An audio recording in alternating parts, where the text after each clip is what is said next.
Welcome back to Salam learning. അബീമിസ് ആണ് മക്കളെ. അപ്പോൾ നമ്മുടെ ക്രിസ്മസ് എക്സാം ഇങ്ങനെ അടുത്തെത്തിക്കൊണ്ടിരിക്കുകയാണ് അല്ലേ. അപ്പോൾ എക്സാം ടൈം ആകുമ്പോഴേക്കും എല്ലാ ക്ലാസ്സിലും ചെല്ലുമ്പോൾ കുട്ടികൾ ചോദിക്കുന്നൊരു ക്വസ്റ്റ്യനാണ്, മിസ് എക്സാമിന് എങ്ങനെ പഠിക്കണം എന്നറിയില്ല, എക്സാം ഓർത്തിട്ട് ടെൻഷൻ വരികയാണ്, സോ എന്തെങ്കിലും കുറച്ച് മോട്ടിവേഷൻ തരുമോ അല്ലെങ്കിൽ കുറച്ച് ടിപ്സ് പറഞ്ഞു തരുമോ എക്സാമിന് എന്നൊക്കെ എല്ലാവരും ചോദിക്കാറുണ്ട്. സോ ഇന്നത്തെ ഒരു വീഡിയോയിൽ മിസ് പറഞ്ഞു തരാൻ പോകുന്നത് എക്സാമിനുള്ള ഭയങ്കരമായിട്ടുള്ള മോട്ടിവേഷൻ ഒന്നുമില്ല, എന്നാൽ ഒരു ചെറിയ കഥയാണ്, ഇൻട്രസ്റ്റിംഗ് ആയിട്ടുള്ളൊരു കഥയാണ്. ഈ ഒരു വീഡിയോ ഇഷ്ടപ്പെട്ടാൽ തീർച്ചയായിട്ടും മിസ്സിൻ്റെ കുട്ടികൾ എന്ത് ചെയ്യുക, നിങ്ങളുടെ ഫ്രണ്ട്സിനെ ഷെയർ ചെയ്ത് കൊടുക്കുക ആൻഡ് നമ്മുടെ വീഡിയോ ഒക്കെ ഒന്ന് ലൈക്ക് ചെയ്യുക കേട്ടോ. അപ്പോൾ കഥയെന്ന് പറയുമ്പോൾ കുറച്ച് പണ്ട് കാലത്ത് നടന്ന കഥയാണ് കേട്ടോ. കഥ കേൾക്കാൻ എല്ലാവർക്കും ഇഷ്ടമാണോ? കഥ കേൾക്കാൻ ഇഷ്ടമുള്ളവർ കമൻറ്റ് ബോക്സിൽ നമ്മുടെ സ്റ്റോറി ഇഷ്ടമാണ് എന്ന് പറഞ്ഞിട്ടൊന്ന് കമൻറ്റ് ചെയ്യുക കേട്ടോ. അപ്പോൾ പണ്ട് ഒരു രാജ്യത്ത് ഒരു രാജാവ് ഉണ്ടായിരുന്നു കേട്ടോ. ഈ രാജാവിൻ്റെ പേരെന്താണെന്നറിയോ? വിദ്യാധര രാജാവ് എന്നാണ്. വിദ്യാധര രാജാവ് ഭയങ്കരമായിട്ട് എല്ലാവരോടും എല്ലാ ജനങ്ങളോടും പ്രജകളോടും ഒക്കെ ഭയങ്കര സ്നേഹത്തിലും അവർക്ക് വേണ്ട കാര്യങ്ങളൊക്കെ ചെയ്തു കൊടുക്കുന്ന ഒരു നല്ല രാജാവ്, ഒരു ഐഡിയൽ ആയിട്ടുള്ള രാജാവ് എന്നൊക്കെ പറയുന്ന പോലെ ഒരു നല്ല രാജാവായിരുന്നു. പക്ഷേ അദ്ദേഹത്തിന് പ്രായമായല്ലേ, മനുഷ്യരിതാ പ്രായമാകും, കുറേ കാലത്തിന് ശേഷം അദ്ദേഹത്തിൻ്റെ താടിയൊക്കെ നരച്ചിരിക്കുന്നത് നിങ്ങൾ കാണുന്നില്ലേ. അദ്ദേഹത്തിന് വയസ്സായി, അദ്ദേഹത്തിന് പ്രായമായി, എനിക്കും വയസ്സായി, എൻ്റെ വീടിനും വയസ്സായതുപോലെ അദ്ദേഹത്തിന് പ്രായമായി. അപ്പോൾ അദ്ദേഹത്തിൻ്റെ കാലശേഷം ഈ രാജ്യം ഇതുപോലെ തന്നെ നന്നായിട്ട് ഭരിക്കുന്ന ഒരാൾ വേണം. സോ അദ്ദേഹത്തിനാണെന്നുണ്ടെങ്കിൽ 2 മക്കളാണുള്ളത്. ഓക്കെ, 2 മക്കളാണ്, 2 ആൺകുട്ടികളാണ് ഇദ്ദേഹത്തിനുള്ളത്. അവരുടെ പേരെന്താണെന്ന് അറിയോ? യെസ്, സുരേഷും രമേശും. നിങ്ങൾ വിചാരിച്ചിട്ടുണ്ടോ വിദ്യാധര രാജാവിൻ്റെ മക്കളാകുമ്പോൾ കുറച്ച് ഗാംഭീര്യമുള്ള പേരൊക്കെ മിസ് പറയാൻ? നല്ല സിമ്പിളായിട്ടുള്ള പേര് മതി നമുക്ക്. ഒരാൾ സുരേഷും ഒരാൾ രമേശും. അപ്പോൾ സുരേഷും രമേശും ഒന്നിനൊന്നിനും മെച്ചാണ്, 2 പേരും നല്ല സ്മാർട്ടായിട്ടുള്ള കുട്ടികളാണ്. സോ ഇതിൽ നിന്ന് ഏറ്റവും ബെസ്റ്റ് ആയിട്ടുള്ള ആളിനെ വേണം തിരഞ്ഞെടുക്കാൻ, കാരണം രാജ്യമാണ് അല്ലേ. അപ്പോൾ രാജ്യത്തിൻ്റെ ഭാവിയുടെ കാര്യമാണ്, അതുകൊണ്ട് തീരുമാനമൊന്നും തെറ്റ് പറ്റരുത്. അപ്പോൾ ഈ കൂട്ടത്തിൽ ഏറ്റവും രാജ്യം ഭരിക്കാൻ യോഗ്യൻ ആരാണ്, ഏറ്റവും സ്മാർട്ടായിട്ടുള്ള ആരാണ്, ഏറ്റവും ബുദ്ധിമാനായിട്ട് ആരാണ് എന്നറിയാൻ വേണ്ടിയിട്ട് രാജാവ് എന്ത് ചെയ്തു? 2 പേർക്കും ഒരു മത്സരം നടത്തുകയാണ് അല്ലെ. 2 പേർക്കും വേണ്ടിയിട്ട് ഒരു പരീക്ഷണം നടത്തുകയാണ്. 2 പേരുടെ മുമ്പിൽ അദ്ദേഹം എന്താ ചെയ്തതെന്ന് അറിയോ? ഇതുപോലെ ഒരു കെട്ട് തടി എന്ന് പറഞ്ഞാൽ നിങ്ങൾക്കറിയാം അല്ലേ, വുഡാണ് അല്ലേ. അപ്പോൾ ഒരു കെട്ട് തടി 2 പേരുടെ മുമ്പിൽ കൊണ്ടുവന്ന് വെച്ച് കൊടുക്കുകയാണ്. നമ്മുടെ മത്സരം എന്താണെന്നറിയോ? ഈ തടി ഏറ്റവും ആദ്യം വെട്ടി ചെറിയ കഷ്ണങ്ങളാക്കുന്നത് ആരാണോ അവർക്ക് രാജ്യം ഭരിക്കാം. അപ്പോൾ രാജ്യമൊക്കെ ഭരിക്കണമെന്നുണ്ടെങ്കിൽ വിചിത്രമായിട്ടുള്ള തടി വെട്ടുന്ന പോലത്തെ പരീക്ഷണമാണോ എന്ന് നിങ്ങൾ ചിന്തിക്കുന്നുണ്ടാവും. പക്ഷെ നിങ്ങൾ ശ്രദ്ധിച്ചോളൂ.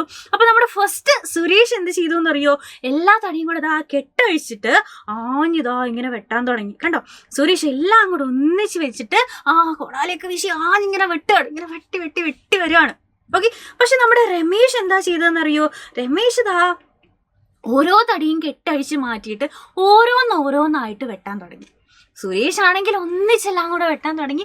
രമേശ് ആണെങ്കിൽ ഓരോന്ന് കെട്ടഴിച്ച് ഓരോ തടിയും എടുത്ത് ഓരോന്നും ചെറിയ കഷ്ണങ്ങളാക്കി, എന്നിട്ട് അടുത്തതെടുത്ത് അത് ചെറിയ കഷ്ണങ്ങളാക്കി ഇങ്ങനെ കുറച്ച് സമയം കൂടുതൽ എടുക്കുക അല്ലേ. അപ്പോൾ മക്കളെ മിസ്സിൻ്റെ ക്വസ്റ്റ്യൻ ഇതാണ്, ഈ 2 പേരിൽ ആരായിരിക്കും ഏറ്റവും ആദ്യം ഈ തടികൾ ചെറിയ കഷ്ണങ്ങളാക്കിയിട്ടുള്ളത്? നിങ്ങളുടെ ഫസ്റ്റ് ഗസ്റ്റ് ആണെന്ന് നമ്മുടെ കമൻറ്റ് ബോക്സിൽ കമൻറ്റ് ചെയ്യുക കേട്ടോ. എന്നിട്ട് അത് കറക്റ്റ് ആയോ എന്ന് നിങ്ങൾ ലാസ്റ്റ് ഒന്നും കൂടെ കമൻറ്റ് ചെയ്യുക. ഓക്കെ, അപ്പോൾ സുരേഷ് ആണോ രമേശ് ആണോ ഈ മത്സരത്തിൽ വിജയിച്ചിട്ടുണ്ടാവുക? ഒബ്വിയസ്ലി നമ്മുടെ രമേശാണ് വിജയിച്ചിട്ടുണ്ടാവുക. കാരണം എല്ലാം കൂടെ ഒന്നിച്ചെടുത്തിട്ട് വെട്ടാൻ നോക്കിക്കഴിഞ്ഞാൽ ഒന്നും നടക്കില്ല അല്ലേ. പക്ഷെ സിസ്റ്റമാറ്റിക് ആയിട്ട് കൃത്യമായിട്ട് ഓരോ തടികളായിട്ടെടുത്ത് ഓരോന്നായിട്ടെടുത്ത് ചെറിയ കഷ്ണങ്ങൾ ആക്കാൻ നോക്കിക്കഴിഞ്ഞാൽ നമുക്ക് പറ്റും. ഇതുപോലെ തന്നെയാണ് നമ്മുടെ പാഠഭാഗങ്ങൾ എന്ന് പറയുന്നത്, അല്ലെങ്കിൽ നമ്മുടെ എക്സാമിൻ്റെ സബ്ജക്റ്റുകൾ എന്ന് പറയുന്നത്. ഇതിന് നമ്മൾ സ്പേസിങ് എഫക്റ്റ് എന്ന് പറയും കേട്ടോ. കാരണം ഒരു ചാക്കിലുള്ള അരി മുഴുവൻ എടുത്തിട്ട് ഒന്നുകൂടെ അപ്പുറത്തെ ചാക്കിലേക്ക് ആക്കാൻ പറ്റുക എന്ന് പറയുന്നത് ചിലപ്പോൾ നമുക്ക് പറ്റുന്ന കാര്യമായിരിക്കില്ല, അല്ലാന്നുണ്ടെങ്കിൽ പോസിബിൾ ആയിട്ടുള്ള കാര്യമായിരിക്കില്ല. പക്ഷേ ഈ ചാക്കിൽ നിന്ന് കുറച്ച് പോർഷനുകളായിട്ട് അല്ലെങ്കിൽ കുറച്ച് അരികളായിട്ട് എടുത്തെടുത്ത് നമുക്ക് ഇങ്ങോട്ട് മാറ്റി നിറച്ച് കഴിഞ്ഞാൽ ഈ ചാക്കിലുള്ള അരി മൊത്തം ഇങ്ങോട്ടേക്ക് മാറ്റാം.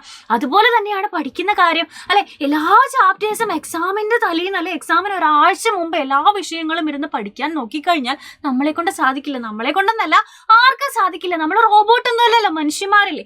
പക്ഷേ നമ്മുടെ രമേശ് ചെയ്തതുപോലെ സിസ്റ്റമാറ്റിക് ആയിട്ട് ഓരോ യൂണിറ്റ് വൈസ് ആയിട്ട് ഓരോ ചാപ്റ്റേഴ്സ് വൈസ് ആയിട്ട് നമ്മൾ പഠിച്ച് തീർത്ത് അത് റിവിഷൻ ചെയ്ത് ക്വസ്റ്റ്യൻസ് പ്രാക്ടീസ് ചെയ്ത് കഴിഞ്ഞാൽ തീർച്ചയായിട്ടും നമുക്ക് എക്സാമിന് നല്ല മാർക്ക് വാങ്ങാം. ഒരു വിഷയത്തിലെന്നല്ലടാ, എല്ലാ വിഷയവും നമ്മൾ ഇങ്ങനെയാണ് പഠിക്കേണ്ടത്.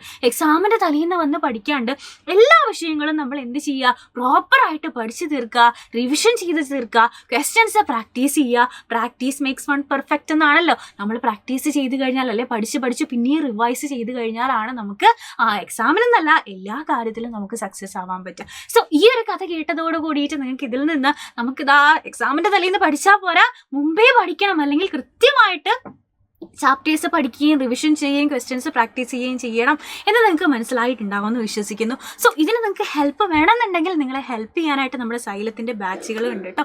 സോ ക്രിസ്മസ് എക്സാം നമുക്ക് അടിപൊളിയായിട്ട് പഠിക്കാം സൈലത്തിൻ്റെ കൂടെ. So all the best. അപ്പോൾ എല്ലാ ദിവസങ്ങളിലും നമുക്ക് ലൈവുകളും ഉണ്ടാവും. അതുപോലെ തന്നെ നമുക്ക് വേണം കുറച്ചും കൂടെ ഡീറ്റെയിൽഡ് ആയിട്ട് വേണമെന്നുണ്ടെങ്കിൽ നമുക്ക് ക്ലാസ്സുകളും ഉണ്ടാവും. സോ ഇതുപോലെയുള്ള യൂസ്ഫുൾ വീഡിയോസ് ആയിട്ട് നമുക്ക് ഇനിയും കാണാം. ഇത് യൂസ്ഫുൾ ആയിട്ടുണ്ടെന്നുണ്ടെങ്കിൽ തീർച്ചയായിട്ടും മിസ്സിൻ്റെ കുട്ടികളുടെ ഫ്രണ്ട്സിന് ഷെയർ ചെയ്ത് കൊടുക്കുക. അപ്പോൾ നമുക്ക് അടുത്ത ദിവസം കാണാം. അതുവരെ bye bye and take care.